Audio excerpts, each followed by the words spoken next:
جل جاو إبساتي هالدري أدب سما أورموتي مثل صوت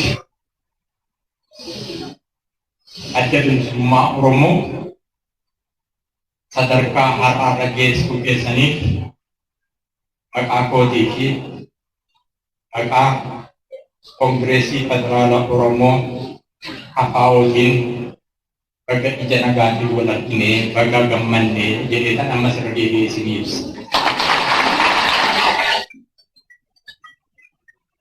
sena kasih ubatuka dan danda ada di semua Oromo aman kan jepu gande akala ko sa Ethiopia par sagal ko ta isa dit nanu harra wallaga bahajiram kesu makesa gara anggar gutin gara kullu har umbet gara kullu ganat be sibit imbe ka aman wajini ole wajini buler agar sadarkan nerati bakka hunde kama sani bakka hunde kama abau bit saganta akana badal bukenya ko radide anida umon arge ban arge amas ban arge jegeta gamada jira aniga aka kapau tiji abso Oromo kapsa tur kapao wajini Oromo wajini ugadu bechu dati akan Ethiopia barakuma lama sadi raja kabe kuma lama sakal kuma lama kan misal so di kapao turata kapao profesor marara budara raja kabe Asyafari abau kaje ami aman. Misal setok opidioji, pasas setok opidioji, malga mataman tule awajra kesatain orang jenne bokai ambokan jenne awara jenne belu jenne kafaonu nagaan absa jeda Malik ada di semua Oromo balare kanne jadi bahat babage du patani tuan gabam tuan simpol besu sini cumuan laki silamani dun sodan ande ang mali ko dan mo silamani kawe kam dulu jalan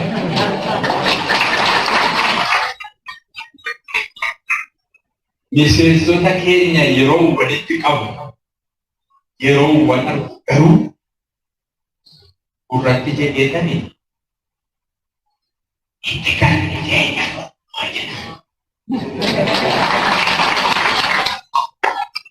orang seperti kenya, itikan kenya toko, ini semua umat Oromo di jalan, Oromo itikan kenya toko.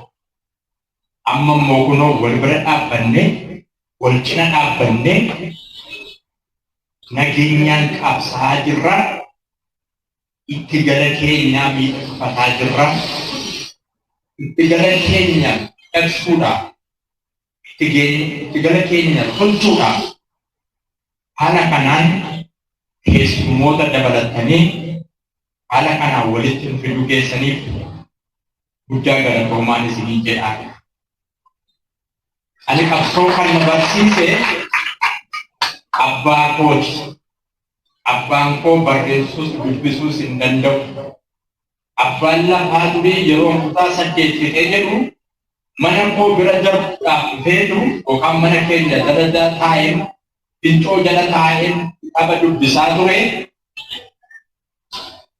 manake birajar vedu ilma gamta waye sawama ho kagam jokuti haham jadi abangko laki ilmi ko hinamu ilmi ko gabari kemiji أنا كل جباري كوتي كيتي ملء ilmi ko barataa jira. Kanaaf ilmi ko hokaa gaangee keetii harka gaangee keetii hinaamu jedhee abbaa lafaa wajjin nafxanyaa wajjin abbayee kan koo inni yeroo sana animaayimiidha jedhu garuu saayintistiidha kan jedhamu akka kanatti qabsoo dabarsiise.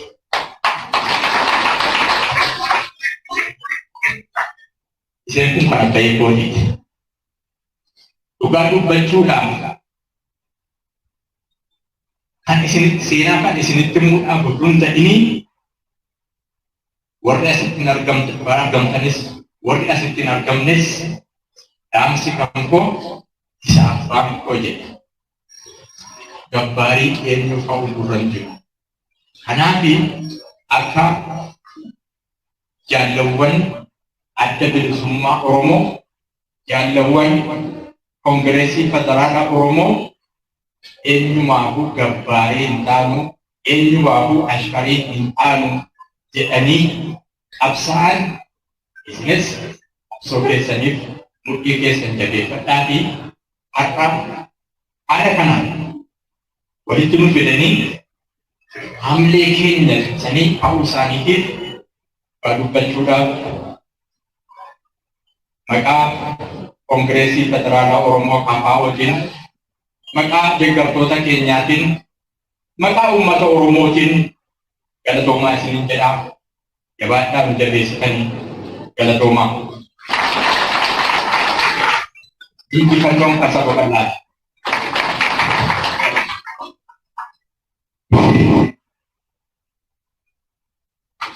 Teessoo isaanii jiru.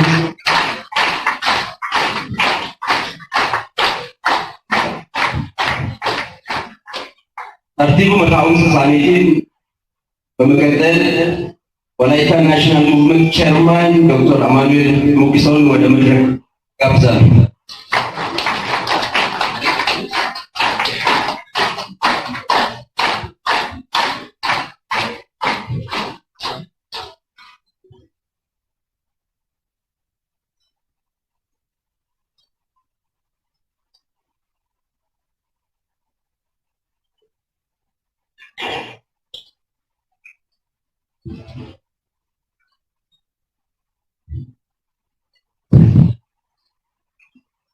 ተከበራችሁ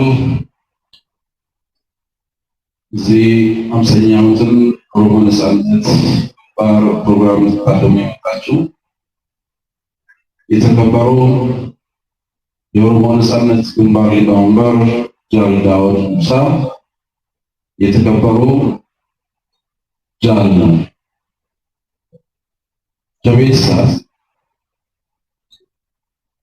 የተከበራችሁ ቄሮች አሪዎች የተከበራችሁ የተለያዩ የፖለቲካ ፓርቲ አመራሮች አባገዳዎች ሽማግሌዎች ኩራንና ኩራት መላው የኦነግ አባላትና ደጋፊዎች ጥሪ የተደረገላችሁ እንግዶች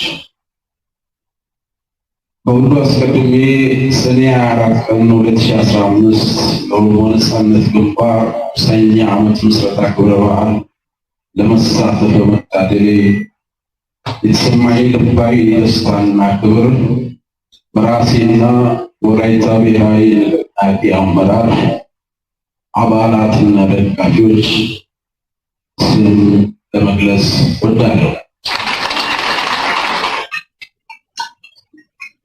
ኦሮሞ ነጻነት ግንባር የተመሰረተበትን 50ኛ ዓመት ማክበር በተዘጋጀው በዚህ ታላቅ ዝግጅት ላይ መገኘቴ ትልቅ ክብርና እድል ነው። መላው የኦሮሞ ነጻነት ግንባር አመራርና አባላት እንዲሁም ደጋፊዎች መላው የኦሮሞ ሕዝብ ለዚህ ታሪካዊ ቀን እንኳን በሰላም አደረሳችሁ፣ እንኳን ደስ አለን፣ እንኳን ደስ አላችሁ።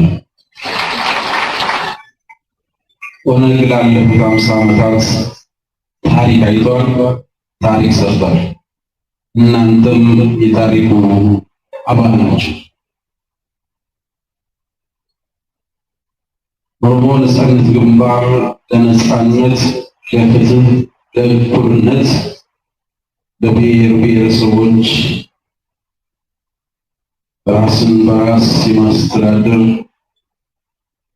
እንዲሁም እኩል የሀገር ባለቤትነት እንዲረጋገጥ በዚች ሀገር የተጫወተው ሚና ወደር የለውም። ታሪክ ያስታውሰዋል። ትውልድ ስራው ይሸጋገራል። ክቡራትና ክቡራን፣ ለዓለም ዴሞክራሲ ስርዓት መሰረቱ አባገዳ ነው እና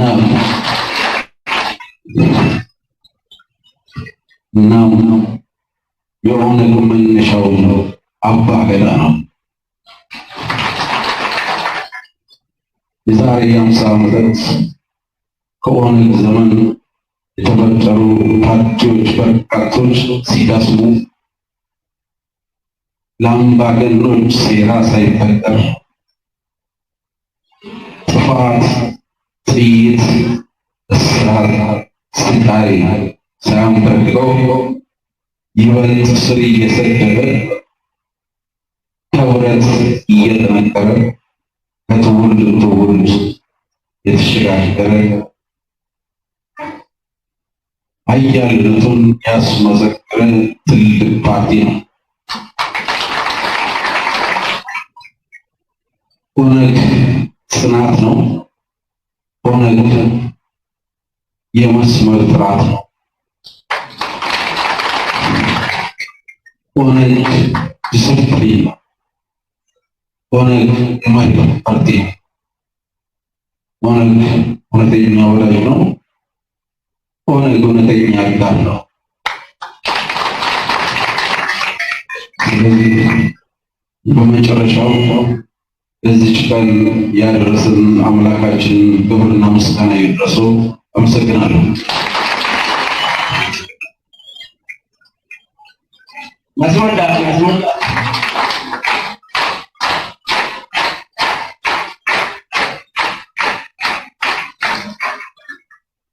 በመቀጠል አፋር ፒፕልስ ፓርቲ ቸርማን ኦቦ ሙሳ አደም ቀብሳል።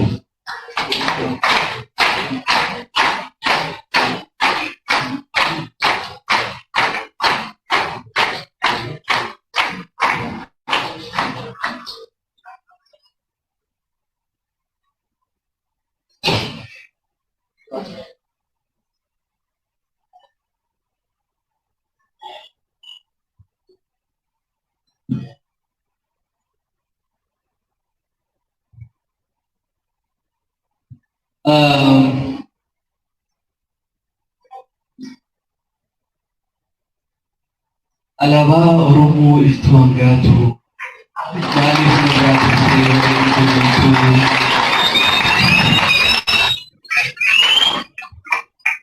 Mali Nuratu Tevarani Poguntu Chavarani Marwati Kanarati Ufani Firrawanti and Atanago and Kanajala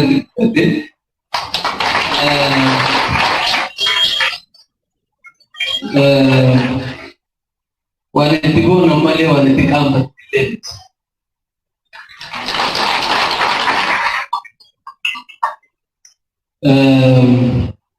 to bisnite resu bagi gesani bagolengene ogash tama farra partin bandan jidan akoda telkun gadi somata telkun defame ummata isaa qajeelchee cunqurfamtoota akka isaa moo uf jalatti hiriirsee biyya kana keessatti qabsoon uummataa gaafiin bilisummaa gaafiin sirna dimokiraatawaa ijaaruu keessatti toora guddaa akka taphate hin beekama. Hangafa paartiitti Anggafa kabajati kabajna injabesina nanti akka ummata Affarit hariroon keessatti uummata bal'aa Oromoo wajjin qabu obbolummaan dhiigaaf lafee, obbolummaa seenaaf lafaa, obbolummaa egeree taarraa qofaa miti daboruutis taarraattis takaleessas wajjin qoodannaa wajjin qabna. Bu'aa bahii walumaan ba'aa turre, walumaan bu'aa turre, dhabsuuf deebuu walumaan argaa turre. Ammas ittuma fufnaa jechuudha. Gaafii tokkummaa keessaa jiru.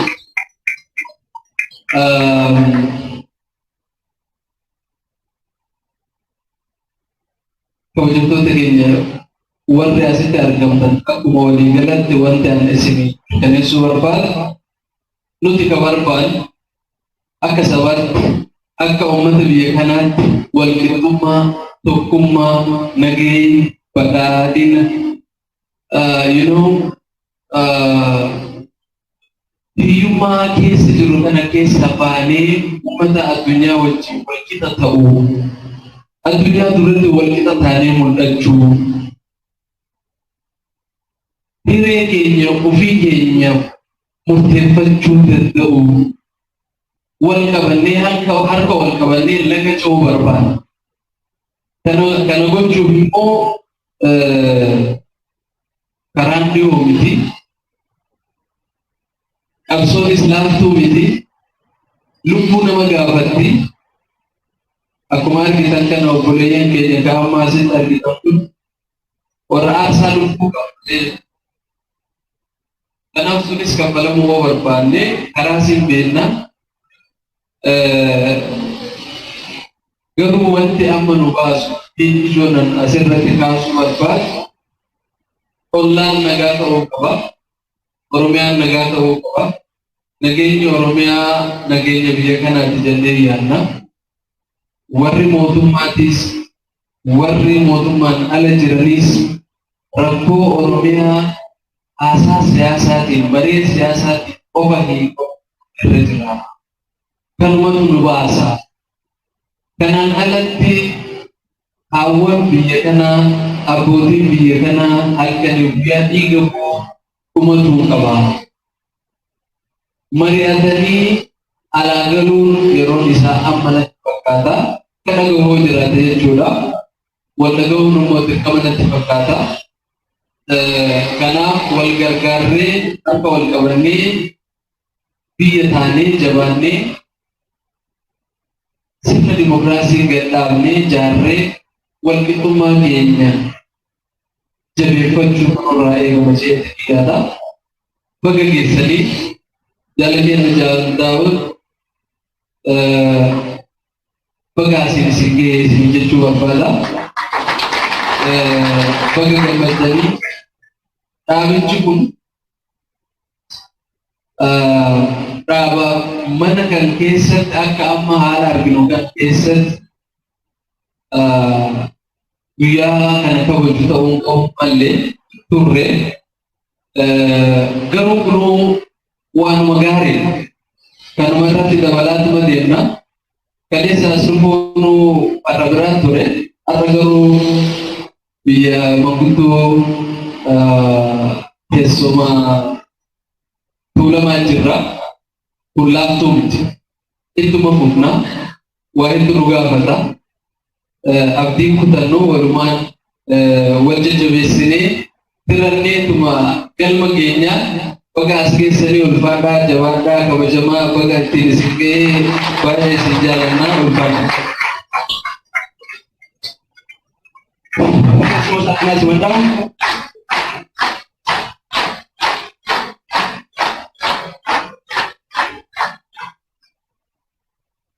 Ibu Ethiopia Chairman Obbo Girmaa Beqqalee.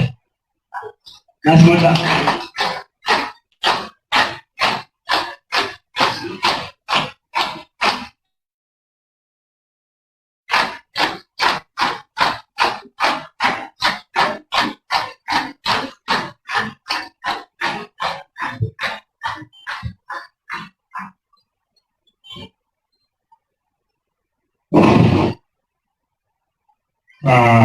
እስካሁን ረጃጅምና ግሩም የሆኑ ንግግሮች በኦሮምኛ ሲደረጉ ከነበሩ የመጀመሪያው የአማራ ነው።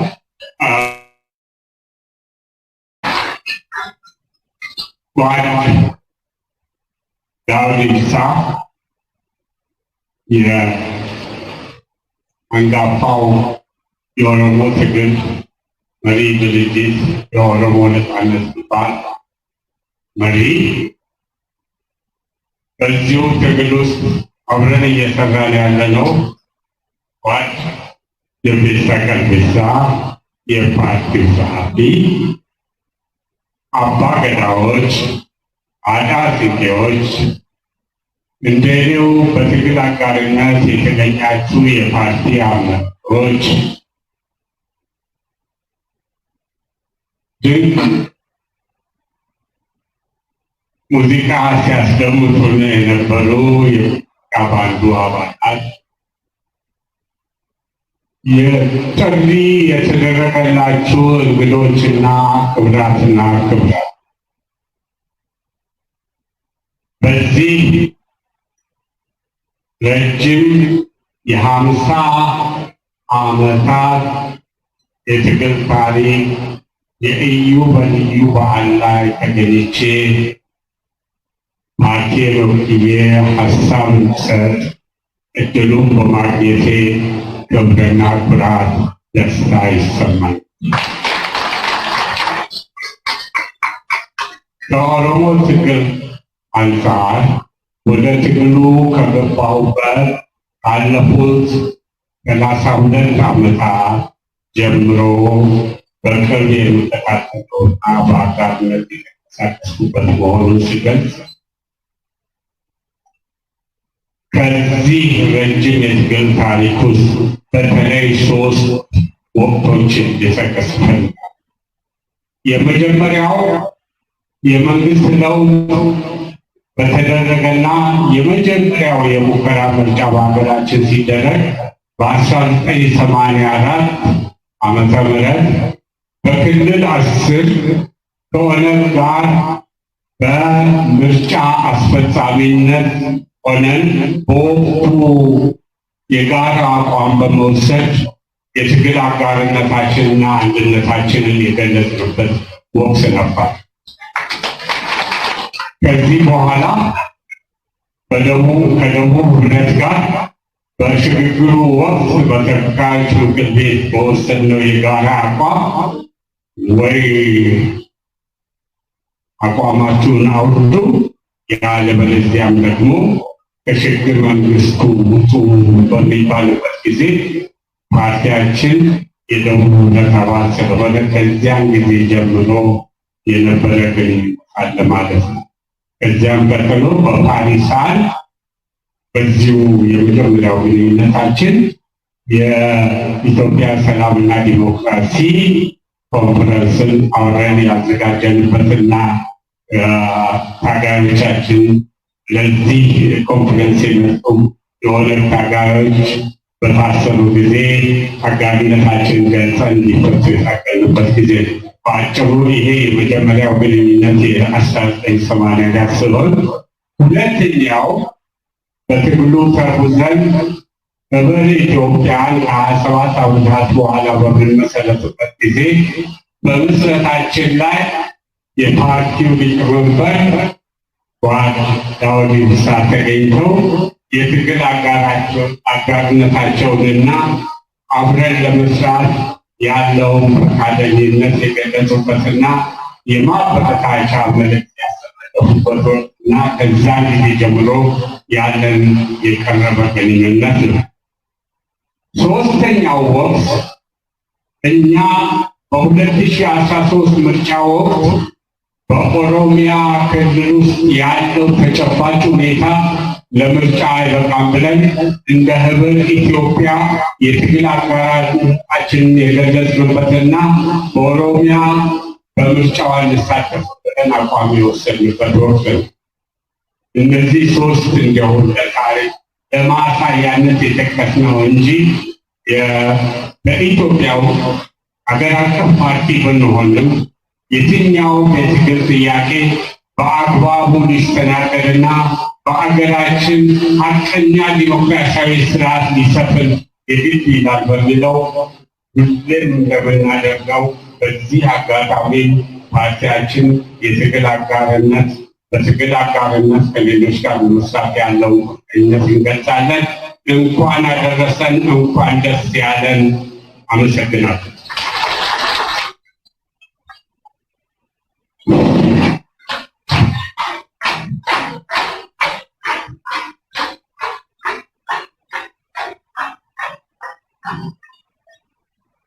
በመቀጠል ኢትዮጵያ ናሽናል ዩኒቲ ፓርቲ ቸርማን ኦፊሰር ይሁን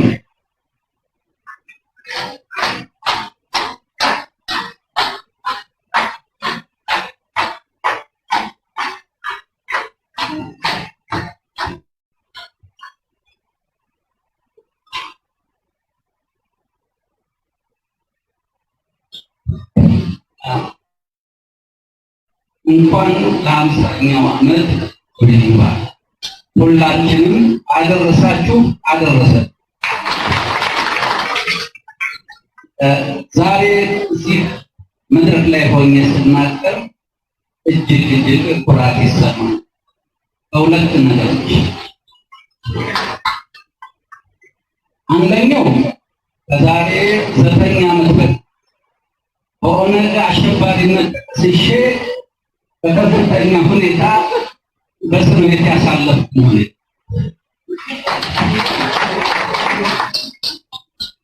ሁለተኛው እዚህ ካሉ አብሮኝ የታሰሩ የኦነግ ከፍተኛ አመራሮችም በሕይወት ያሉም የሌሉም አሉ።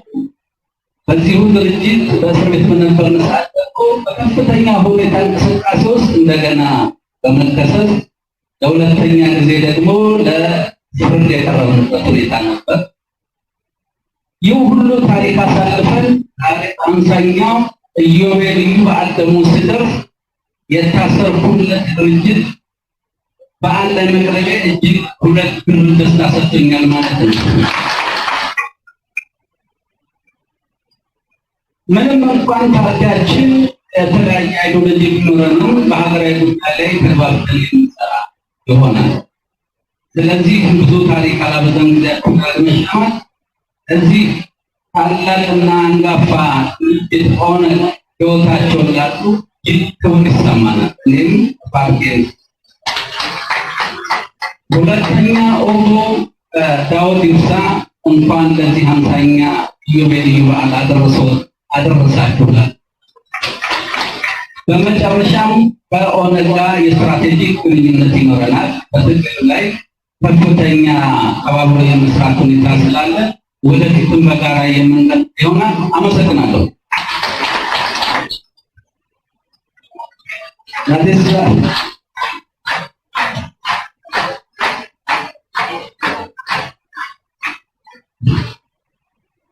በመቀጠል አቶ ደስታ ዲንቃ ከመድረክ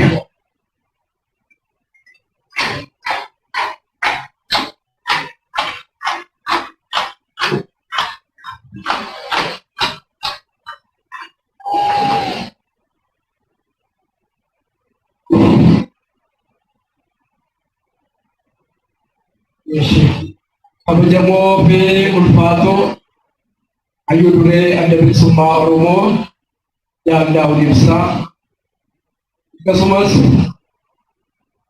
hooggantoota sadarkaa olaanoo fi qondaaltota adda bilisummaa Oromoo, miseensotaa fi deeggartoota adda bilisummaa Oromoo, akkasumas kabaja waggaa 50ffaa adda bilisummaa Oromoo irratti argamtanii yaada keessan gammachuu keessan ibsachuudhaaf kanneen asitti argamtan paartilee biyya kana keessatti argamtan adda addaa waggaa 50ffaa adda bilisummaa Oromoo kabajuudhaaf isin fuulduratti dhaabadhee gammachuu koo dhaaba kana wajjinii fi warra kabajan wajjin ibsachuudhaaf carraa biheeree argachuu kootiif gammachuu itti dhagaame maqaa koo fi maqaa madirakiitiin ibsachuu barbaada. Arga baka buat kali itu memang ada kita. Mesti semua komo kan organisasi Pekadang Lawa Oromoti. Siapa yang juga pada biaya kena keset Yaro lama hit Amera. Yaro lama nu Yaro ni amu organisasi Pekadang Lawa Oromoti ayo tuntain. Yoki madrag tayo tuntain. Aba wala ini amatu. Ini toko para kuda sagal temija Yaro Eson Motuma Oromia magala bipinde ke serra kara magala adama akadar bu Yaro urtaiti kara wala macam fulama majamu dari bidang sefafi Yaro salati tanakan turun program itu fayira pawalin Ormi ko pesa turre agasma si jolle Oromo jolle amakara dadi kapso dadi sante argaman yabalate ibasari jor Yaro ari amariti isani gargar ufi isani jajjabe sula wabi daudan kan kala ko pesuran roso jo aturretti agasma si jolle dallante kala bosona demna wajete sarwo jenis kara polis kara brotilis kon nama wan turre bisa wajib war kabade para sakal teritor bagi sadasa kota toko kabame ame nama pura jatane abne motuma Yaro sar lapsi televisi anish ashak baru tayo kilmo mangkarar skota pura jata bande jedane ada amara ante Sultan Jalan Turek cerah ke makan dalam lagi selalu awal ini kita menjadi. Yaro sana ini kami, ini jadi kami ka awal ini sini jadi cukup. Karena bodohmu ini kami para malam bisa deh. Aku sebenarnya kan ini sini temu. Para sana Yaro malah anakku Yaro lupa alaba bau jadi jadi kosi. Orang jalan tempuh kan ini, untuk nari nargin yoki teso jala kau, yoki waktu ada dakan itu, kita sekarang aja, misalnya bilain apa itu kan, kalau jual kembali bilain pani pada kumpulan masyarakat, awalnya dari tadi, muda profesional, Amaji sagar para kuma lama pura ni ajen proyeto. Alsena jaya ku ay maniko manjela. Koganto sa abao warna olano wancin unam ti bocuran yakota jaldut inda baretet abuna inda baretet akas mas surutat rawatame akas mas mo imam master pilani mormu af Harga kuota wajib kawat ti walit ti kabe angka jarak kau jaran negara kau negara kontor anje golse akasi ti biya je ature mangkara satu anje amun dai matani terus naga parra dapsi parra shuru ke sumasana kewata sadi sana jalati titik lokin mo sa artikel kajian hangga jahat dijerat karena kisah agama juga kena berkali pencuda raga soba anin nama anin peng raga anin buaya tu kusar gembeng nis buaya tu kular gembeng dan tidak ada jauh isarat wandor wajar ni motuma kamu bahasa sama raja bunyi wandor ke bunyi oleh penuh ke dumo pula tu kita berese akas gocha pre kanjanu oganto orano aba ochi gon kuname yang karawa cha pre isma imatara tinta kasansan berkali seni jacu undi sakaru suwa da jacu labo variety sejarah sub artikel seri sub 1 up to 6 kanjurusan ihe to kofa nama jecha kesa tinirmane mane Isakan unduma lamara kasi hangga jafati kanjur rawate tawate variety sejarah Ogattoota qabaawwan wajjin hidhamanii wajjin shakkaman keessarraa keewwan isaanii hanga waggaa tokko hanga waggaa kudhaniitti amma adabsiisutti gadi bu'ee fitu. Ankoo garuu hamma du'aa nama adabsiisutti biraa ittisan. Adda cumarra dhaabbatee kan maaliif jedha homaa yakka kanatti siifame isa seeraattis ofirra eegala jechuudha. Waaqayyo hojii እግዚአብሔር ስራችሁን ይስጣችሁ፣ እግዚአብሔር ይክበራችሁ፣ እግዚአብሔር ይክበራችሁ፣ እግዚአብሔር ይክበራችሁ እንዲሁ akkasuma jedheen achuma nahanii wanni socho'ee maqaa waaqayyoo yeroo dhahamu socho'a waan socho'u wayii jira maqaa dhugaa yoommaa wanni ta'u jechuudha. Waan dhumarratti yeroo baasan immoo dhaqeetan gale amma mana hidhaatti qilixootti gale achi galee ደስታ ደግጦ ይሞታል ብለው ነው መሰለኝ በሞት በሚያስቀጣ ተከራከራሉ አልኳቸው። እዛ እስረኞች ደግሞ ሄደው ይነግሯቸዋል የታወቀ ይሄን ሁሉ ከሄደ እጅ መስጠት ተስፋ ሲቆርጥ መጨረሻ ላይ ደግሞ መጀመሪያ ከተለቀቁት ወኪል መውረዱራ ቀጥ በመንጌ ሰራ ፕሮፌሰር ራፋ ወጅል ጋፋ ወጅ ሰከሌ ወረማ ወረ ባንክ ሰራ ሰዱራታ ነው የጀቹ አናፉ galatoma tiga ada bilisumma oromo makata kali nagahe ale barata high school wakata tonda uti radio badia kana tutukunda ferara kadeta otman tutukuti gafto ko puni sagale ada bilisumma oromo tajer to ko kagale ma ni kudu mojede ma yes tuani jede atman sara bode kabara ko sagal sade tami sadi abaon ufe abaon ufe jechuun egaa sagantaa qabsoo biyya kana jijjiiree jechuudha. Sagantaa qabsoo seenaa qabsoo biyya kana ni jijjiiree jechuudha. Dhugaan isinitti himaa otoo abaa'oon hin jiru ta'e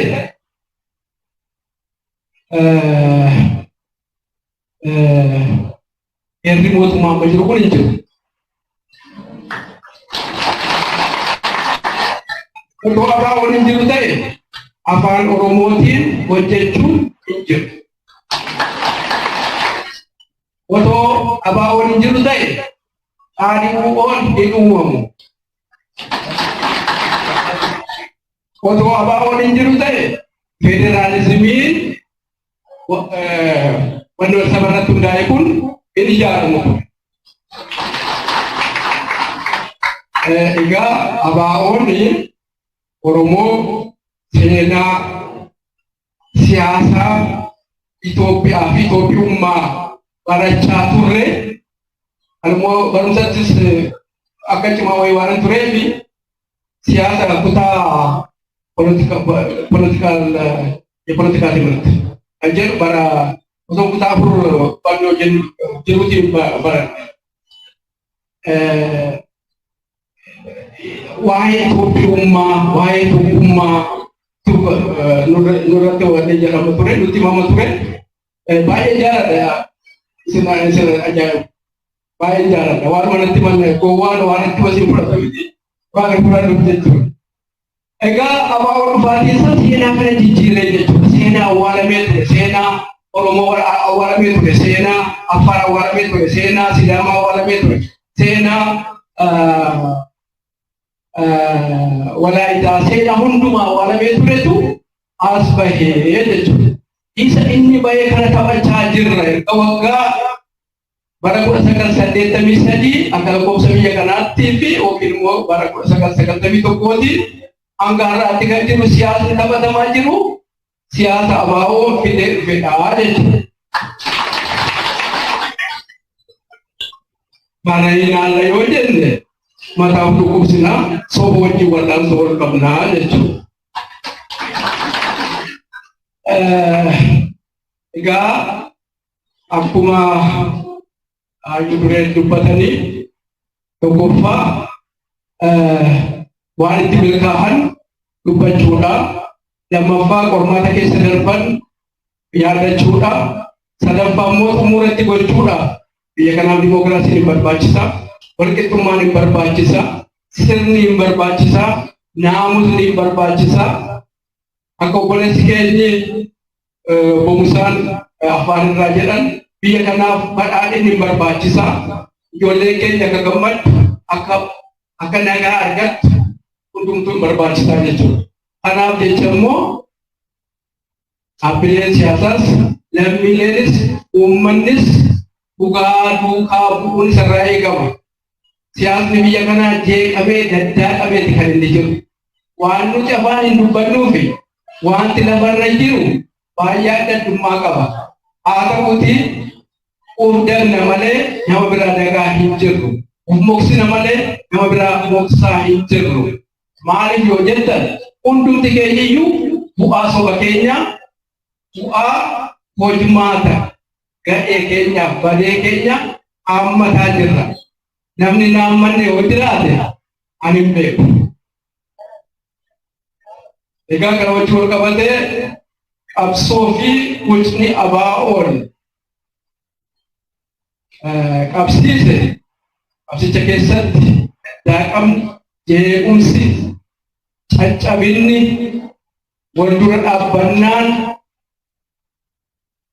laafis ciminni akkuma jirutti ta'ee dhagoota keessatti wanti biqilee fi kan biqilche kan salphaatti keessaa buqqa'u miti.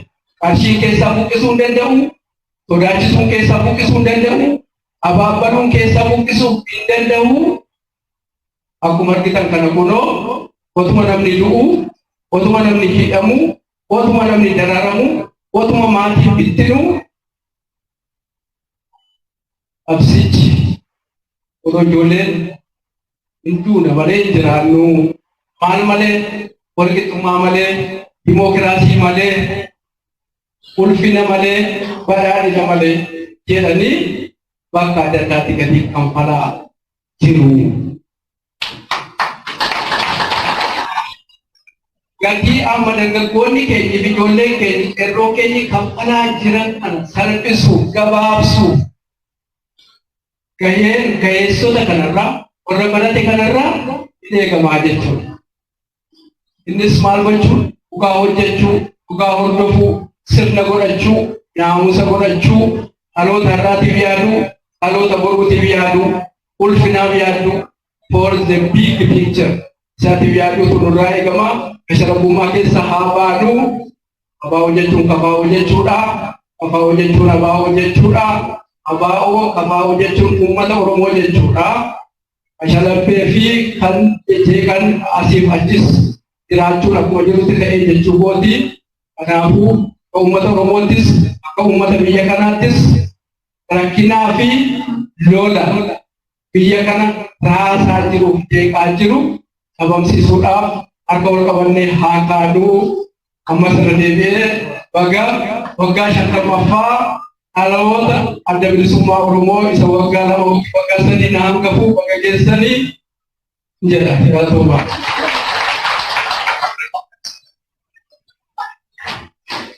Adisa dan sudan IPR Pura ada depannya.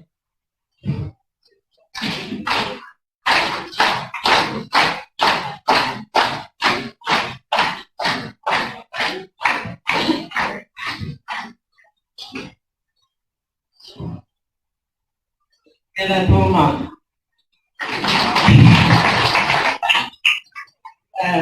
Partii koi partii apa nama partii ini dorgomeedha. Garuu ani languageetti naatti ta'ee ta'a afaan Amaariffaatiin inni tun ta'in afaan Oromiffaatiin qasaa godhee ammas immoo akkuma kanan afaan Oromiffaatiin jabeessuu barbaada. Inni jabaan nu gargaareedha. Kabajamoo kan ta'an kan partii kana dursan baay'ee karaa namaa waan tuttuqu dubbataniiru hundumtuu dhiibisaatti dhangala'eera. Hundumtuu karaa hundumaatiinis gadi baaseera. Ituu gadi hin baafne ta'e akkas jabaannee fuula namoota duraan dhaabbannu haala barichaa duraan dhaabbannu rakkoon hawaasaa diinagdee ari'atamuu mana kiraayii keessaa illee hammaan ari'atametti karaa garaagaraatiin dorgomneeti kanas geenye. Kun immoo jabina onnee duruma kan sumaa oli qadingili lafan itti dhaladhe immoo sheemee kobar bulan laun kanjeng ammayu tanam biya alat area tamani dole jimbarane jini kuasi kanne amma aku mama warra kita ni hawasa kana ini kana drama no kina tijane ujenami akam orifan baye narakisa aku masih amari masih sirakise rakko kabu ujeder gitu kina kana lama jauh tijrane rakko hawasa pura rakko ina defruda rakko gadantuma pura ani lukapso enyu yu mataru nurai ejunga enyu gadis pedi enyu oris pedi kali ani gamani jangkala lagi izama ke sokana manajete ama minister kan dana programa na bebu o angora ni da san programa da kautur o gala ala sambira tinleji ambaye kali lenje sandro san akamite logo na bi ko na kankau an biya ko tinna ke logo male achona gani juro akamite logo ma eden sani kore da kistuntre ila chise tumrembai isa bote rombo amammo kampati yapamo bati amaradu namada banjaran ni lenje satimo parti kabiyu punna abadu malaysia na kabadu male deme on gargaru ganda banjir para era sababa kanadi darbe sangar garu raji mali ye berarti baik karawaye ami antu rawante karawaye antunya ria kanduante hamma ratu babi ko kesan area tawad mana bercakap wan pe yobidan wati debu parti ko single is jaretani amma rayu aso kesetera amma iwan presidente ebe asawaye yundandau tanab nau kalchitu wan ayo momirgan mungkinna erosana mo daga kine mirtanes ne uterna Yerodu bartoota leenjileen jire keessatti kan inni harkisira dubbiseera poliitii baay'ee gorsaantu. Bakka gadhiisuun mo'amudha. Bakka gadhiisinaa achuma keessa dhaabbannee miicannee baanaan jedhe. Miicannee baanaan bahinaan inni isinaa dorgomuu kan. Anamma achuma keessa kaa'ee kan hin dorgomu ol qixxummaa sabaa. Ulqaddummaa harmootii, ulqaddummaa dargaggoota dubartoota baratanii akkana kan ta'e baratanii maal jedha liyaabba bilishuu asaraadhinaa musliimaan inni qawwamaadha jennaan. Innaa kana gama dhaga'u keessi koona dhaabbate hanan jibba bakka mucaan koo baratee amma akkaawuntiin baratee 80 nu gaafatan nu birrii 8 nulla maaliif laanna amma qabsoodhaan deemnee Bagi galu kan yang jiru, se ani dan labdu duna dan apa, dubartoonni ga ira caalaa dubbatu jedhamee leenjira torateera naaf galchita maaliif baay'ee dubbachuun keenya baay'ee furmaata akka argannu toobee nuuf dubbanna gara namaa keessattis immoo iddoo argannuuf dubbanna isa kana ammayyuu qabsoon keenya illee guddaan hafee jiru isa musliimaa jedhan isa birrii bitaa jedhani warreen keenyaas gammaddanii sabartanii warree qajeelchaa jirtan har'a erga guddaan isin dabarsa saba keessanii akkasumatti gargaaraa saba keessa sabi keenya saba cunqurfamaa saba hiyyummaa qabu hiyyummaa nu qabnu hiyyummaa olii keenya gochuu dhiisuu har'i mirgaa keessanii hadheeratu yereffataa mirgaa keessanii kennaa Malik sedetta gedegera isa barate do kenna fi malik lage agatu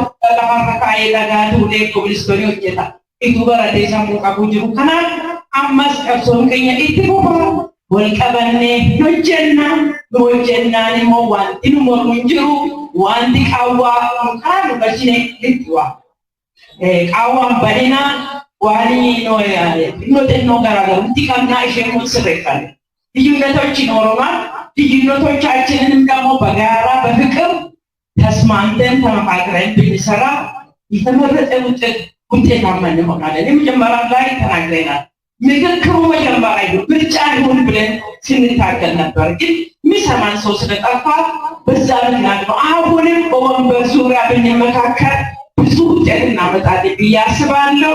ልባችሁ ይስፋ፣ ውስጣችሁ በፍቅር ይሞላል። እናቶች አይሞቱብን፣ እናቶች አይዘኑብን፣ እናቶች እንባቸው ይቆም ብዬ ነው በዚህ ላይ መልእክትን ማስተላልፈው። በጣም ወዳችኋለሁ። ፍጻሜያችን ያማረ ይሁን። አመሰግናለሁ።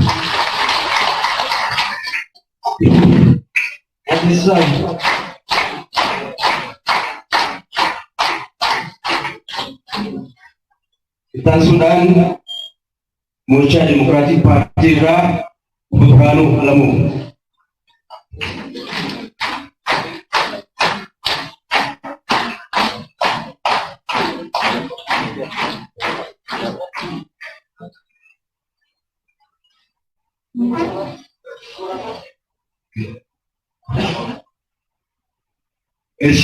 Pagage sani pagawati no gesine.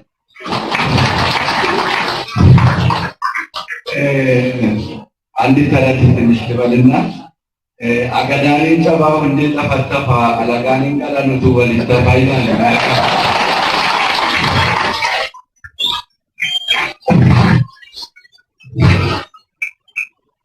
እንግዲህ ሞቻናራ ወለፍት ብራታ ሄዱ ፌራ አማዱ ዋሜት ምሪሳ ዱሪዱና የሎላ ካሜን ገሰሙ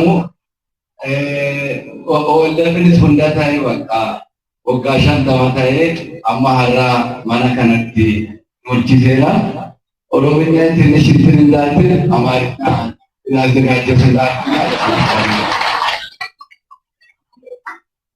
እንግዲህ ሞቻ ብዙዎቹ እዚህ ሸዋ ብዙ አንታወቅም። እኛ ያው ባቡር ውስጥ ያለች አንድ አውራጃ ነበረች። ኢሉም ለሞቻ ፈርጥ ነው፣ ሞቻም ለኢሉ ፈርጥ ነች። ይሄ ፈርጥ 30 ዓመት ተለያይተን ቆይተናል። ወለፍ 2013 እንደመጣ የመጀመሪያ ቤት ፈልገን የመጣን የኛ ፓርቲ ነው። ያኔ ነው የመሰረትነው። እነዚህ ህዝቦች ሞቻንና ኦሮሚያን ለማገናኘት በዋናነት ግብ አድርጎ የተቋቋመ ፓርቲ ነው። ብዙዎቻችሁ ያው ሸካ አሁን ሸካ ዞን ነው የሚባለው። ዞኑን በደንብ ብዙ ጊዜ በቴሌቪዥን ደኗ ያው ስላለ ተፈጥሮ ሀብቱ ስላለ ሻዩም ቡናውም ያለ ማጋነን አብዛኛው ሀገር የእርሻ ምርት የሚመጣበት አካባቢ ስለሆነ ቴሌቪዥኖች በየጊዜው የሚያስተላልፉበት አካባቢ ነው። እኛ ያንን አካባቢ 30 ዓመት ከተለየን በኋላ በርከት ያሉ የፖለቲካ ዲፕሬሽን ውስጥ ገብቶ የአካባቢ ማት ወደ ኋላ ቀርቶ የህዝቡ ድምፅ ታፍኖ 30 ዓመት ቆይቷል። እኛ የለመነው መቶ መተን ቁርስ በልተን እንግዲህ ከመቶ የመጣችሁ ታውቃላችሁ ሞቻን። ከዛ ስንፈልግ በጅማ መተን ግቤን ተሻግረን እንደገና ደግሞ እሱ አይሻልም እሱ ደግሞ መንገድ ይረዝማል ካል በደሌ ድራፍት ጠጥተን ነቀምት ቁርሳችን በልተን ከዛ ደግሞ አምቦ አድረን እዚህ የምንገባ ሰዎች ነበር። አሁን ተለያይተን ግን ብዙ ነገሮች ደርሶ ቆይቷል። ይሄ ልታረም ወለፍን ፈልገን የመጣ ነው። ቅድም እንዳልነው ወለፍ ለኦሮሞ ብቻ ሳይሆን ለሰዎች ስር ነው ማለት ነው። ስለዚህ ከስሩ ጋር የተገናኘነው ይሄ አንድ ለማለት። ሁለተኛ ደግሞ ቁጭ ብላችሁ ስለሰለቻችሁ በንግግር እናንተን ትላለ ማለት ሁለት ነገሮች ብቻ ነው መናገር የምፈልገው። ኦቦ ዳውድ ኢብሳ እኔ ከመጡ በኋላ ነው ያገኘኋቸው። በህይወት ለዚህ ፖለቲካ ብቻ ሳይሆን ቀሪ ህይወትን ከሳቸው የተማርኩ ነገር ምንድነው? ኦኤልኤፍ መሪ ከመሆናቸው በተጨማሪ በግላቸው ነገ ይሻላል መሪ ያላቸው በውይይት የሚያምኑ በምክንያት የሚያምኑና ነገን የሰነቁ መሆናቸው በህይወቴ ሁላችን የኛ ሞቻ ዲሞክራቲክ ፓርቲ አመራሮች ዛን በሶስት ብለን መተናል። አገር ቤትን ስናወራ እንደዛ ነው የምናወራ። ለዛሬ ትውልድና ለዚህ ጉባኤ ተሳታፊ አደራ ማለት የምፈልገው 50 ዓመት ትልቅ ጊዜ ነው። በዚህ ዓመት 50 ዓመት ውስጥ በትውልድ ቅብብሎች ነው ኦኤልኤፍ የደረሰው። አንዱ የትግላችሁ ምሰሶ የተረዳኝ እኔ ነገ ይሻላል የሚለው እምነት ያዛኝ። ሁለተኛ ደግሞ ጽናታችሁ የዛሬቱን ነገ ይሻላል ነው በኔ በሄዱን ታስቀጥሉ። ለሚቀጥለው ጊዜ ደግሞ በጽናት የያዛችሁትን ጽናት ሌሎችም ተሞክሮ የወሰዱ ጽናት ሳይበግራችሁ፣ ራብ ሳይበግራችሁ፣ ስደት ሳይበግራችሁ ለዛሬ ቀን በመብቃታችሁ በእኔና በኦቻ ህዝብ ስም እንደገና በፓርቲ እንኳን ደስ አላችሁ። ሁላችንም እንኳን ደስ አለን እላችሁ እፈልጋለሁ። ይህንን ነው ማለት የምፈልገው። እዚህ በዓል ነው፣ የደስታ ቀን ነው። ብዙ ንግግር የሚያስፈልግ አይደለም። እንኳን አደረሳችሁ፣ እንኳን አደረሰን።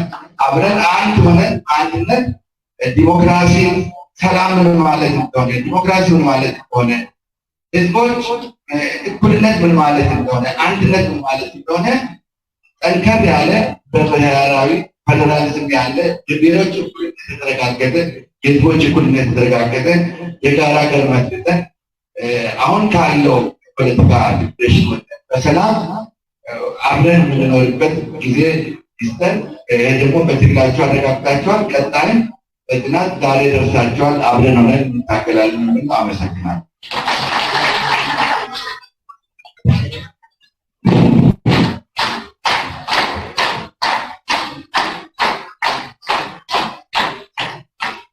በመቀጠል አገው ሸንጎ ቸርማን ኦባላማዮ ይርዳ ኦባላማዮ ይርዳ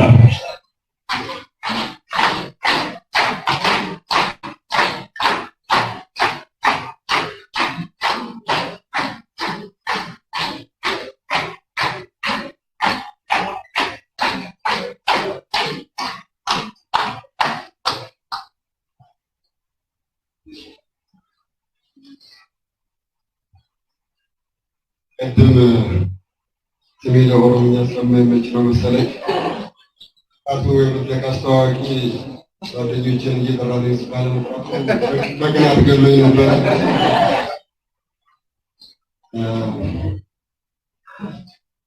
ሁላችንም ያው ቅድም ወንድሜ ብርሃኑ ተናገረው ጊዜ ለመቆጣት እንኳን ለኦነግ ሰኛ ዓመት በዓል አደረሰን አደረሳችሁ። እጅግ በጣም ይስላል። የተከበሩ አቶ ዳውድ ኢብሳ የማይበገሩት የጽናት አባታችን የኦነግ መሪ እርሶና ድርጅቶ እንኳን ለዚህ ቀን አደረሳችሁ ማለት እንዲሁም የኦነግ ከፍተኛ አመራሮች ጓደኞቼ፣ ፖለቲካ ፓርቲዎች እና በዚህ ጉባኤ የተገኛችሁት ሁሉ ለዚህ ቀን እንኳን አደረሳችሁ ማለት ነው።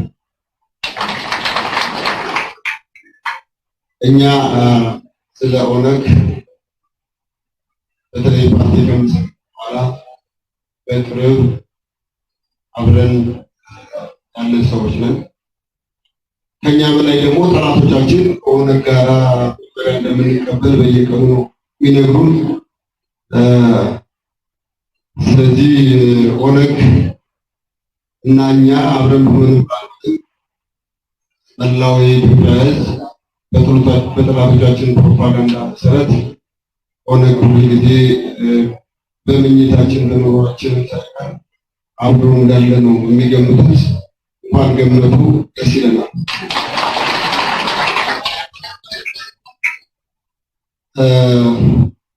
የኦነግ ትግል ብዙ ነገር ያስተምራል። ቅድም ለመናገር እንደሞከርኩት ብዙዎቻችሁ እንደተናገራችሁት በተለይ የወላይታ ዲሞክራሲያዊ ንቅናቄ ፓርቲ ሊቀመንበር እንደገለጸው ኦነግ የጽናት ተምሳሌት ነው። እጅግ በጣም የማይሰበር ብዙዎች ሩቅ ሆነው እንደሚያዩ ሳይሆን በመወያየት በመነጋገር አብሮ በመስራት የሚያምን እና እንደው ስኪል ላይ እንዳይሆን እንጂ መሪውም ሰዎች አውሬ አድርገው እንደሚስሏቸው ሳይሆን ለሰው የሚጨነቁ አንደበታቸው በጣም የተቆጠበ በጣም ጽኑ ደግሞ ባለፉት ዓመታት የኖሩ በጣም ጽናታቸውን እኛ ተምረናል። በጣም ደስተኞች ነን። ኦነግ በዚህ መንገድ መመራቱ የማይበተን የማይሰበር ድርጅት ነው መቀጠሉ ሁላችንም ደስ ይለናል። ትንሽ አጭር መልዕክት ማስተላለፍ የምፈልገው የአገው ሕዝብ እንደ ኦነግ የአገው አባቶች ከዛሬ 100 ወይም 50 ዓመት በፊት የሚቆረቆራቸውን ነገር አውጥተው ከመናገር ይልቅ እየቆረቆራቸው እየከፋቸው ሙተው በዚህ ምክንያት ትግላችን አዲስ በመሆኑ መከራችን አዲስ አይደለም፣ ትግላችን ግን አዲስ በመሆኑ ዛሬም ችግር ላይ ነው ያለነው። በዚህ ሰዓት የአገው ሕዝብ በጽንፈኛው ፋኖና በእምቢተኛው የአማራ ልዩ ኃይል እየተገደለ ነው ያለው። አሁን ሰዓት ሌላው ቀርቶ የቅማንት ሕዝብ የዘላለም ሞት የተፈረደበት መከራ የተፈረደበት ከመሆኑ አልፎ በዚህ ሰዓት ሰላማዊና እጅግ ለም የሆነው የአዊ መሬት ለመቀማት ሲባል አሁኑ ሰዓት በጃዊ በሁዲት በአጠቃላይ በአየር ወቅሳ በሚባለው ወረዳና በተለያዩ የአዊ አካባቢዎች ከፍተኛ የሆነ ወረራና የህዝብ ማፈናቀል እየተካሄደ ሰዎች እየሞቱ ያሉ በዚህ ደቂቃ ነው፣ በዚህ ሰከንድ ነው የማወራቸው። እኛ ቆመን ሰዎች እዛ እየተገደሉ ያሉ። አሁን አዲሱ ስልታቸው ደግሞ ጃዊ ከኦሮሚያ ጋር በሚገናኝባቸው አካባቢዎች ላይ በጣም ከፍተኛ የሆነ የወረራና የህዝብ የማፈናቀል የዘር ማጥፋት ስራ እየሰሩ ነው። ለነገሩ ይሄ ድንገት የተፈጠረ አይደለም። ወደኋላ ስናይ በደንብ ትምህርት ካሪኩለሙ ራሱ ተቀርጾ እነዚህን አካባቢዎች ወደ አማራ ወረዳዎች ተከልሎ ሲሰጥ የነበረ ትምህርት ነው። በአጠቃላይ የኢትዮጵያ ሕዝብ ይረዳልን የምፈልገው የአገው ሕዝብ በአሁኑ ሰዓት ከፍተኛ የመጥፋት አደጋ ላይ ነው ያለው። ይህንን ጽንፈኛ ብቻ ሳይሆን የአማራ ክልል መንግስት ከፍተኛ ድጋፍ እያደረገ ያለበት ሁኔታ ነው ያለው። ይህ ኃይል ከፌዴራል መንግስት ጋር ከፍተኛ ውጊያ ላይ ያለ ነው። ነገር ግን በክልሉ መንግስት እየተደገፈ አገው ሕዝብ ላይ ከፍተኛ ጥፋት እያደረሰ በመሆኑ በአጠቃላይ እዚህ ያሉ ሆነ የት ያሉ የኢትዮጵያ ፖለቲካ ፓርቲዎች የሚታገሉት ለህዝባቸው ተጨማሪ መብትና ተጨማሪ እኩልነትን ለማግኘት የአገው ትግል ግን እኩል ለመሆን ምንም የሌለን ስለሆነ የሌለን ነገር ለማግኘት መሆኑ እንዲታወቅ ይገባል። በመጨረሻም በዚህ መድረክ ላይ ተገኝቼ ስለተሰጠኝ እንድናገር እጅግ አመሰግናለሁ። ስላከበራችሁ እናከብራችኋለን። ከሆነ ጋራ ያለን ግንኙነት ጠላቶቻችን የሚያወሩት የበለጠ እንዲሆን እመኛለሁ። አመሰግናለሁ።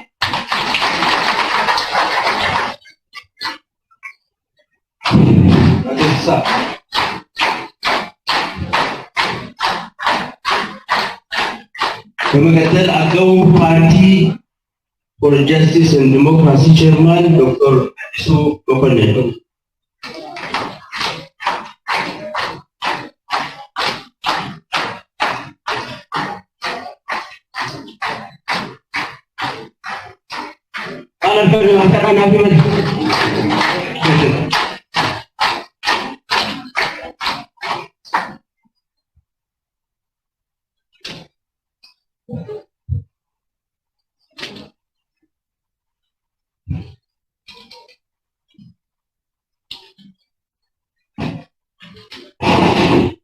እንደምን ዋላችሁ?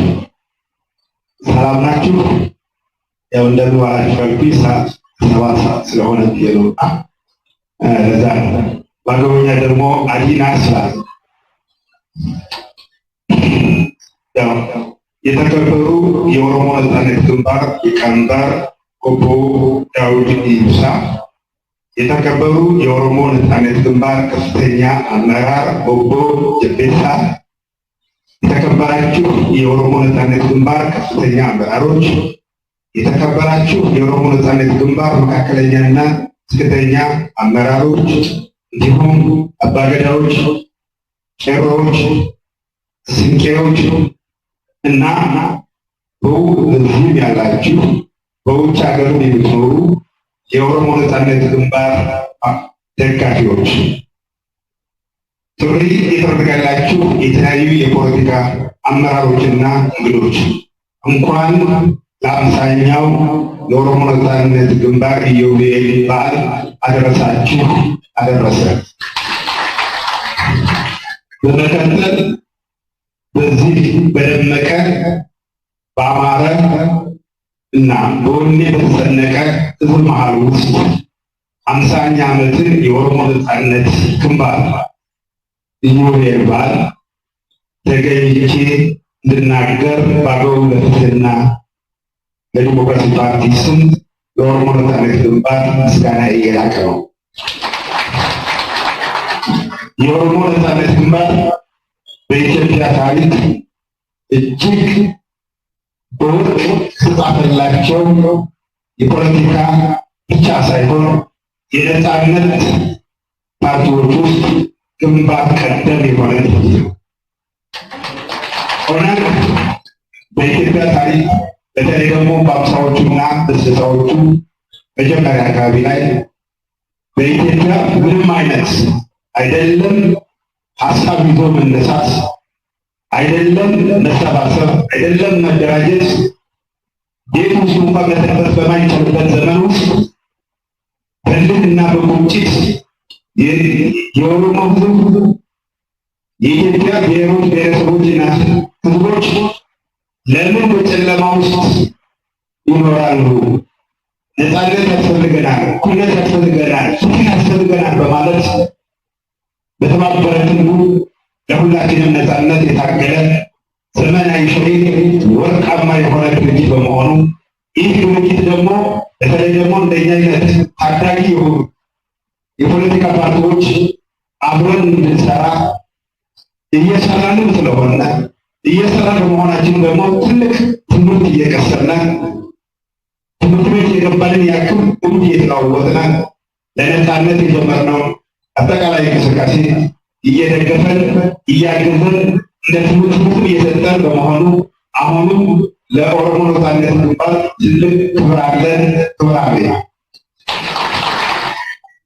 ይህ ድርጅት የታገለው ለሰፊውና ለትልቁ የኦሮሞ ሕዝብ ብቻ ሳይሆን ለቀሪው ለተጨቋኙ ለኢትዮጵያ ብሔሮች ብሔረሰቦች መብት መከበር፣ ጥቅም መጠበቅ፣ ለፍትህና ለዲሞክራሲ የታገለ የዚህ ድርጅት አባል በመሆናቸው እየታገላችሁ ላላችሁ ወንድሞቼ በተለይ ደግሞ ለክቡር ኦቦ ዳውድ ኢብሳ ትልቅ ክብር አለኝ። እንኳን ደስ አለዎት፣ እንኳን ደስ አለ። በመቀጠል የኦሮሞ ነጻነት ግንባር ጋር ትውውቅ የጀመረኝ ከ2011 ጀምሬ ሲሆን በዛ ውስጥ በተለያዩ መድረኮች ተገናኝተን ብዙ ተወያይተናል፣ ብዙ ትምህርቶችን ወስደናል፣ ብዙ ልምዶችን ይቀበለናል። ይህ ደግሞ አሁን ላለንበት ለእኛም ለፖለቲካ ቁመና ትልቅ ግብዓት ስለሆነልን በድጋሚ ኦሮሞ ነጻነት ግንባርን አመሰግናለሁ። ስለዚህ ከዚህ በመቀጠል አሁንም እንግዲህ ከ2011 ጀምረን አብረን እየሰራን አብረን እየተዋደቅን በሰላማዊ ትግላችን ውስጥ ያለን ስለሆነ ከውጭ ያላችሁ እዚህም ያላችሁ ከፍተኛ አመራሮች፣ ደጋፊዎች፣ አባገዳዎች፣ ቄሮዎች፣ ስንቄሮች እንኳን ለ50ኛ የኦሮሞ ነጻነት ግንባር ኢዮቤልዩ አደረሳችሁ አደረሰ። አገው ለፍትህና ዲሞክራሲ ከኦሮሞ ነጻነት ግንባር ጋር መስራት ከጀመረ ቢያንስ 1 ዓመት ቢሆነው ከዚህ በፊት ግን በተደጋጋሚ የኦሮሞ ነጻነት ግንባር ጋር ጥሩ የሆነ ግንኙነት ስለነበረ አሁን አብረን እየሰራን ስለሆነ ህዝባችን ነጻነት እስኪያገኝ ድረስ አብረን የሚቀጥል መሆኑ ጠላቶቻችንም ቅድም እንደተባለው ያለው ህዝብ አጀንዳ እንደሌለው አጀንዳ መቅረት እንደማይችል የሆነ ተላላኪዎች ናቸው፣ አጀንዳ ፕሮግራም ቀርቶ የሚሰጡ ወረቦች ናቸው፣ በገንዘብ ተገሳችሁ ነው እኛን እየታገላችሁ ያላችሁ እያሉ ስለሆነ እኛ ግን አብረን መስራታችንን አጠናክረን እንቀጥላለን። ሀሳብ ማመንጨት እንደምንችልና የትግል ስትራቴጂ መንደፍ እንደምንችል ጠላቶቻችን እንዲያውቁ እንፈልጋለን። በድጋሚ እንኳን አደረሳችሁ። ክብርና ምስጋና ለሰማዕታት። አመሰግናለሁ።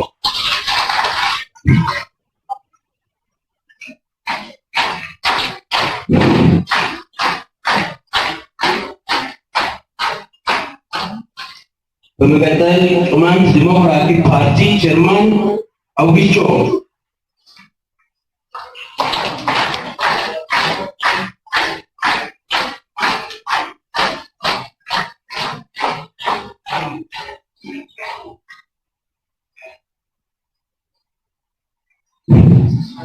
እሺ አመሰግናለሁ።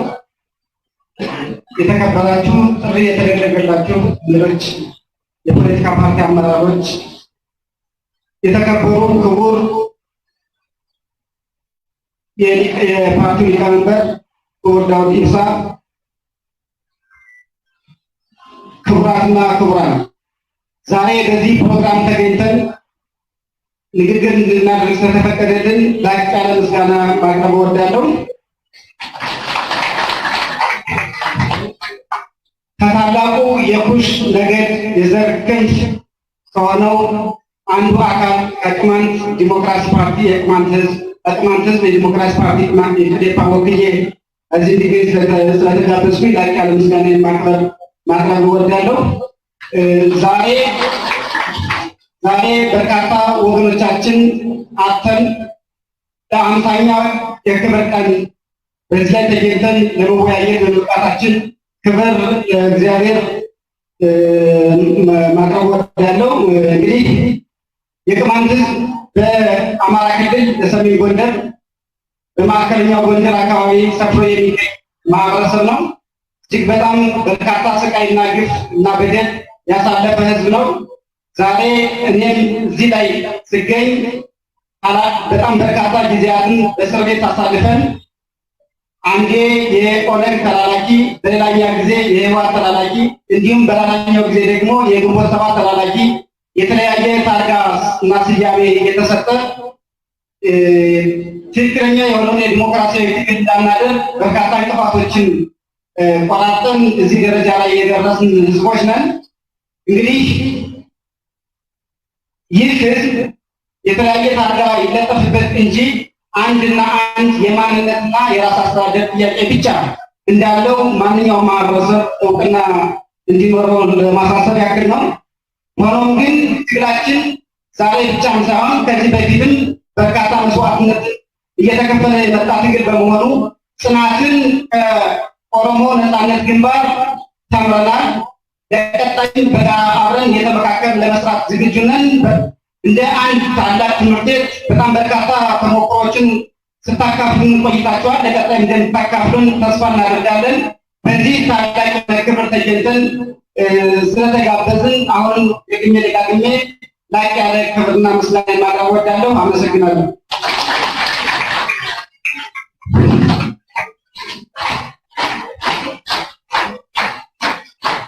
Sudan miseensa hoggansa paartii kataan obbo Adaalee Duba. Nasmadda.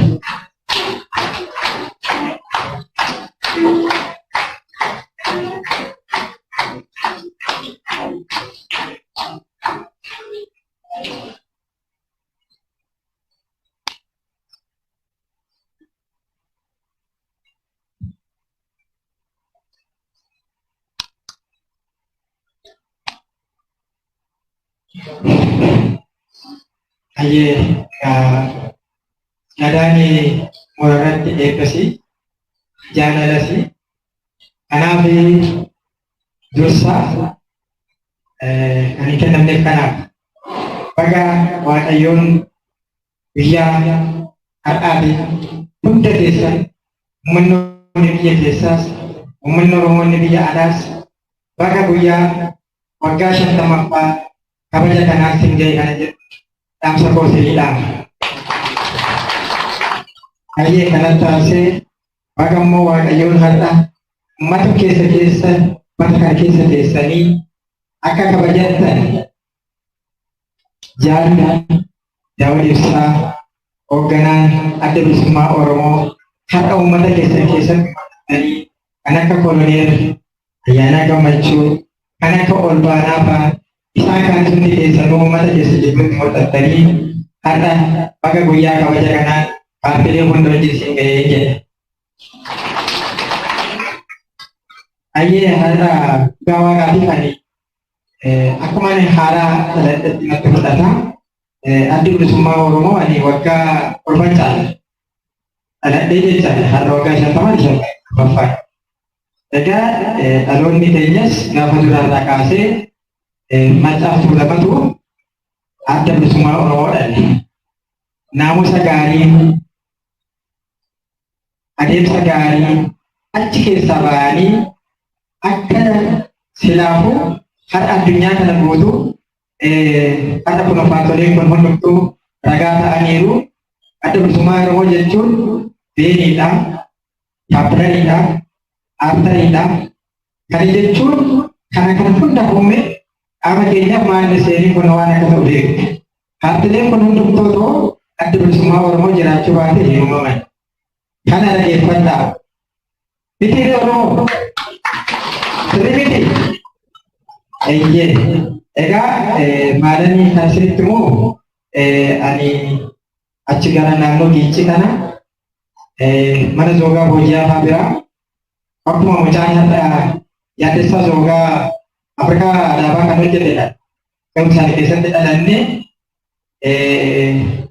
warri dhugaadhaaf abbootiin keenya baay'inaan hin jiranii manni keenya caakkaa keessaa galgala wal mari'atu akka Zoogaa Boojiyaa fa'aa jiran har'a kabbadaa Musnashfaa nirraan baddu bakka mana keenya hin dhufu yeroo sanarraa kaasnee abbootii keenya jalatti kan baranne kana taasisee immoo kana sinitti immoo bara 78 kaafnee waraana keessa teenye adda bilisummaa Oromooti miseensa taanee qarshii buusaa turte.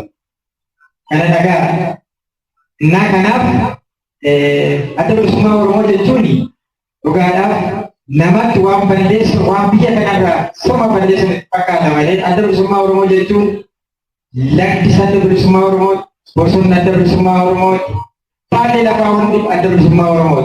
Eenyutu yoo adda bilisummaa Oromoo dhiibus jigsuus dhiibus hin danda'u. Garuu hin danda'u. Kun beekamaa. Garuu ni beekna. Anamma gaafa isaanii turannaa filannootti seenaa bara 1994 sana warquu Zoogaa kan jedha wajjin Indeessaan ture. Gaafa immoo isaan biyyaa baasan immoo achumatti hafnee tumamnee sana booda paartii gadaa uumne paartii gadaa sana keessa dhugaadhaa warri na beektan dhugaa ni beektu miidiyaanis na beeka ta'a. Yeroo lama du'e jedhanii dagataniiru maqaa paartii gadaatiin miti maqaa adda bilisummaa Oromooti. Mucaan qoodhaa hangafti kiyya waggaa 9 ministeeraalee murteessanii aanitti jira.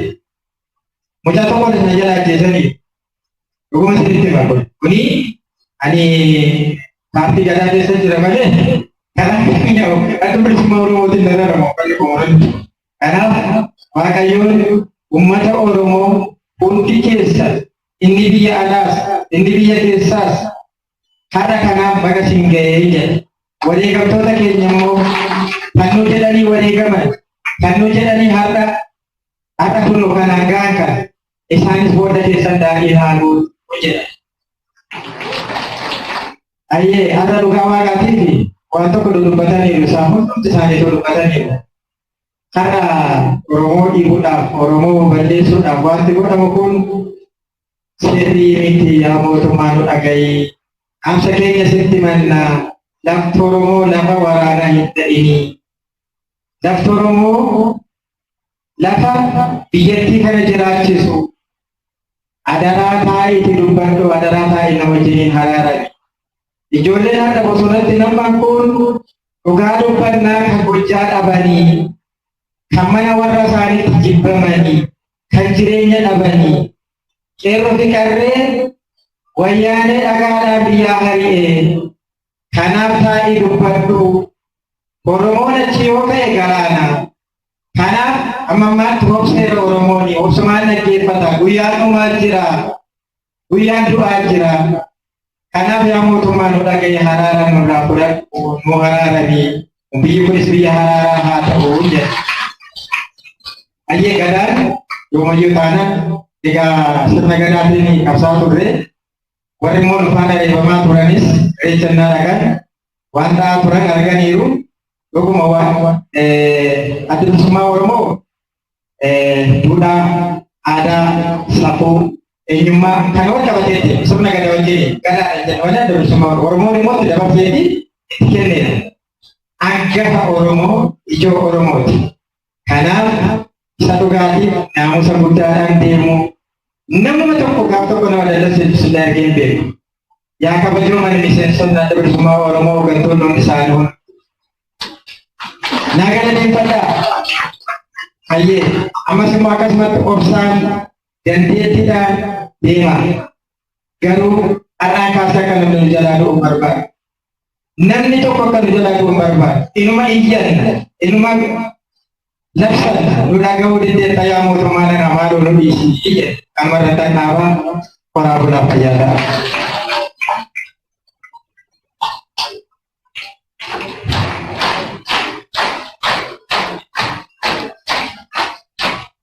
Kamsa partilee caqasuudhaaf sagantaan abaabee akkasitti muramaa fayyadamu fadha. Kabajamoo miseensa shanee gumii adda bilisummaa Oromoo jaaljabeessaa gabbisaadha. Amilee guddaa nuuf laadhaafi. Wanti isaan galateeffannaa baay'ee dhaabbatanii iddoo dandamanii bifaadhaa isaanii jennaan egaa eegsuma qabsoota akkasii abdii kananitti umurii isaanii qabsoo qabsichatti jiru ammallee irra deebi'uun amlee naa kennaa fi jaaljabeessa.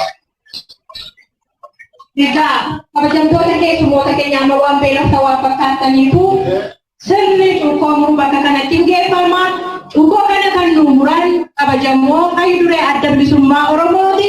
Akkasumas illee paartileen morkattoonni isaa waliin ka'aniitu sirna cuukoomuu kana nuuf raawwatu kabajaan gara waltajjiitti.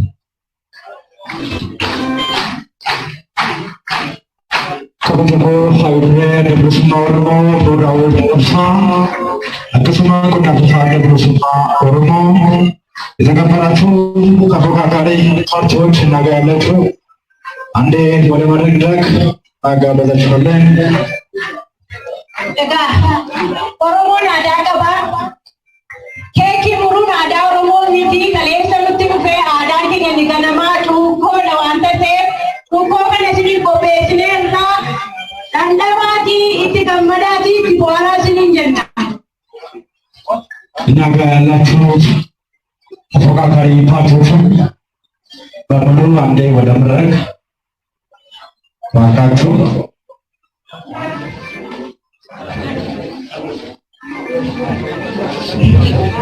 sirreeffama jalqabarratti maqaa dogoggoraan bira ga'e miseensa gumii sabaa adda bilisummaa Oromoo jaalladhiin abbaa boojjamni midhaan isaan Awustiraaliyaa dhufanii nu gidduu hirmaachaa jiran. Isaan keessummoota kabajaa keessaa nama tokkodha. Hirmaattonni qophii kanaa hundumti keessan keessummoota kabajaan bagattiin isin ga'e bagattiin nu ga'e.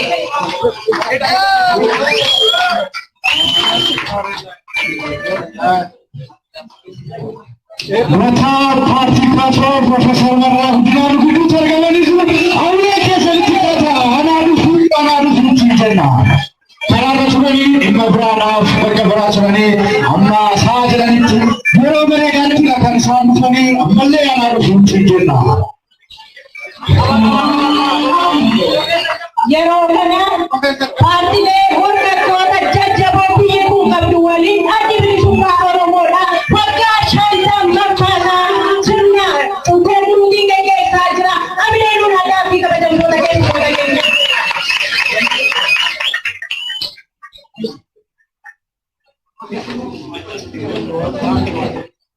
Kabajamtoota keessummoota keenyaa ortama keessanii jirtan kanatti dhamdaan kun waan isiniif dhiyaatuuf obsaan bakka sanatti akka nu eeggan kabajaan isin gaafannaa.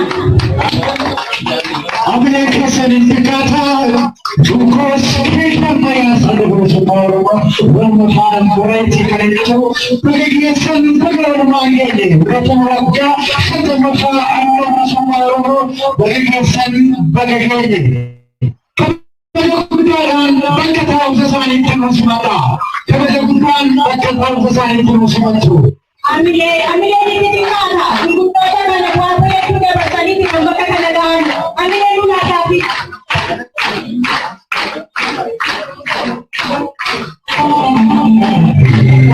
Kamuda functional gudaran untuk society kegiatan kerja sudah namun dari kamera Profesor Barara Gudana terwan terjin kini sinapera asa dekala maduktanya guys nugo tani sinapera jirro partu lebor tertoni kamran asa boda wanjirani amma dubara waduktani dekala mau cara sini lane wanjiru purasehan Barara Gudina turata parti kabau terwan terjin tapera jirro abile nuna dadi ambil functional gudaran kalau terus pandang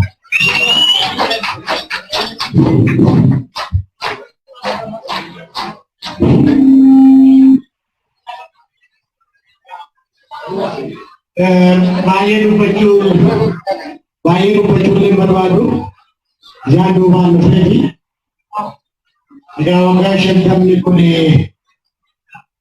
undangnya bagasi kami Patri menggaba Robo Kesa bagasi kami apa lebih kutufa kawai sebenarnya nasrati Argit diukasan di kancah mereka. Ya, abang ini sistem yang tengah bayi bayi kesat. Jadi, ada usaha untuk itu tuh mana? Bayi ada lagi senjani. Jadi ada lagi senjani. Atas absolumo Karala Buddha Gumpa ke jira, itike jira, agan cene, dapur bayi bergego pangkata, ego pangkata, absolumo balik jauh di kapsul budi, karena raja batin tampun jira, pada wakil terbanggis. Pada kemudian dalam proses seleksi di Sumatera, pada kemudian mulai kesal. Eka, Profesor Barara Gudina, ini orang raya kan bile, ujian tu kedua tangani, nama himbela, umri sari itu berapa umur orang berjalan dari daripada ambil ini sana. Siapa mereka edukasi education itu Tuan itu, karena ada semua orang jadi kemana? Kalau kasus semua, kalau datin ada yang seperti itu semua orang, kalau lihatin, kalau musikasi, kalau mediasi, itu semua datin. Kalau lecture itu, kalau terbersihati, kalau bukan, amal berisuka, jelasan itu, sempurna, jelasan dalam jalan, jelasan di sekolah.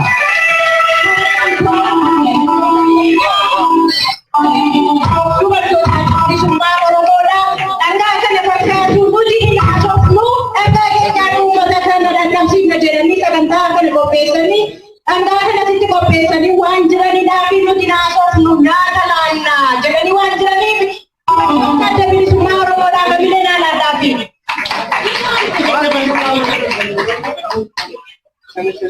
Ega, Pelisa sabona terapa, kera sasa satu kilo deh sana. Ada kali sini, bisa dapat sini aja lagi sama ni tujuh kali, oleh tiga.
Welisa kabajama fi jalatama safora safora amle ke sertifikata amle ke sertifikata Walumaatti kanneen weellistoota keenya erga ganamaatti taasanii gama baandii gadaatti weellisaa Gurgeetaa Garramuu, weellisaa Jaalallee Daandii, weellisaa Siifan Mayyeeraa, weellisaa Sabboonaa Dabarraa, weellisaa Jigsaa Bantii, weellisaa Yoosii Yaadataa fi weellisaa Dirribaa Daree walumaatti qabaatti abiyyaanuu kennaa fi weellistoota keenya.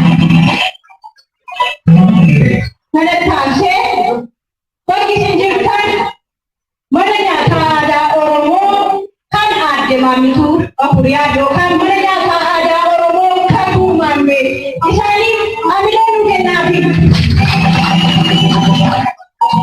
Akkasumas ananilee huccuu aadaa Oromootiin haala kanaan kan na bareechan mana huccuu aadaa Naayim yookaan adda birqeedha waan ta'eef yeroo hundumaa baandii gadaa dhuganii dhaabbachuudhaan ispoonsera sagantaa kanaa kan ta'an waan ta'eedhaan kaaneefis as gidduutti waan argamaniif hamilee nu kennaafi.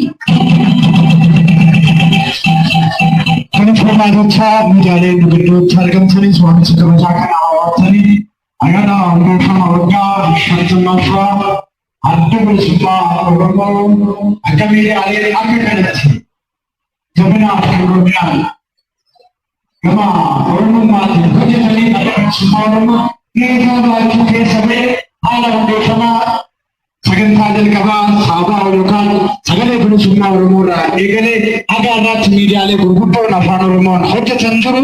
Kanarra nu waliin jiran ammoo Oromiyaa Lafa Qubeetii fi Wiirtuu Miidiyaa ONN walitti akkasuma Allee TW nu waliin jiru hedduu galateeffannaa Addis Standard illee asuma gidduu jira miidiyaalee Oromoo fakkaatan afaan Oromootiin hojjetan kanneen afaan biraallee hunda keessan yoo hedduu galateeffannaa fayyaa ta'a. Suudaan waa'ee miidiyaan kana yaani tokko natti dhufee abbootiin qabeenyaas keessa jirtan sagantaa kana irratti hirmaachaa jirtan meeshaan inni guddaan addunyaarraa yeroo ammaa miidiyaadha. Oromoon miidiyaa jabaa isa madaalu hagammaa hin qabu. Wal ijaaraatii miidiyaa jabaa fagaatii dhalootatti guddisaatii biqiloota keessanitti beeksifataa turan isiniin jenna amma qophiin keenya illee dhufee jira. Egaa sagantaa xiqqaatu sagantaa uffisa gaawwan jiruuf daraaraa kabanni lammii daraaraa lammii miseensa gumii shanee adda bilisummaa miseensa gumii sabaa adda bilisummaa Oromoodhaan dhala waltajjiitti dhufaniitu eenyutu ofeeru. Kunneen hojii garaagaraa irratti bobba'anii turan dubbaan alaa hojii adda bilisummaa Oromootti jechuun kunneen haala garaagaraan qindoomminaan hojjetaa jiran nuuf afeeru amina guddaan gara waltajjiitti dhaafamteera. Amina guddaan gara waltajjiitti. Daraaraa lammii miseensa gumii sabaa adda bilisummaa Oromoo gara waltajjii hangasitti kabajamtoota keessummoota keenya qophii keenya guyyaarraa gammachuu guddaa akka qabdan adda bilisummaa Oromoo bu'aa bahii hedduu keessa darbee itti wareegamee biyya keessaa itti ari'atamee manaadhaa keessatti dararamee guyyaa dhaloota isaa guyyaa bu'uureffamuu isaa waggaa 50ffaadha kan inni kabajachaa jiru. Fakkaattiin isin ga'ee hirmaattoonni qophii kanaa ammallee irra deebi'ee hundumti keenya baga ittiin nu ga'e isiniin jedha. Ijoollee guddaa waliin uffata guddaa si gaafannaa sagantaan amma jaalladhaa asitti afeerree sagantaan keenya waan dheerateef namuu waan dadhabeef yeroo laaqanaas waan nageenyeef almost akka afee wanti himanii ifama guddaa waliin jaalala ifama gaafannaa sagantaa kana ammisneerra waan ta'eef kallattii guddaan asuma jaalala kan nuuf afeeran jaalala.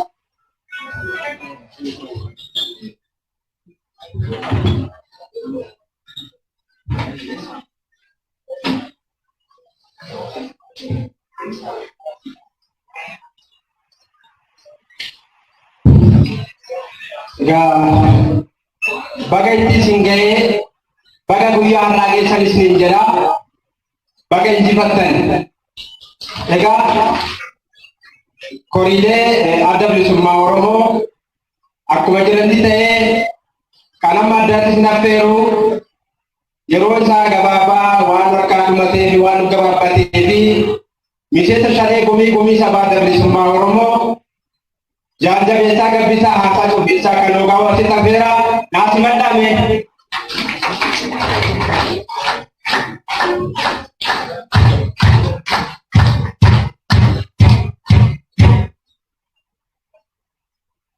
Fayyataa ulfaataa hundoonu kabajanii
Wailan isaanii kanneen biroo nu gidduu jiru waan nuftaniif hedduu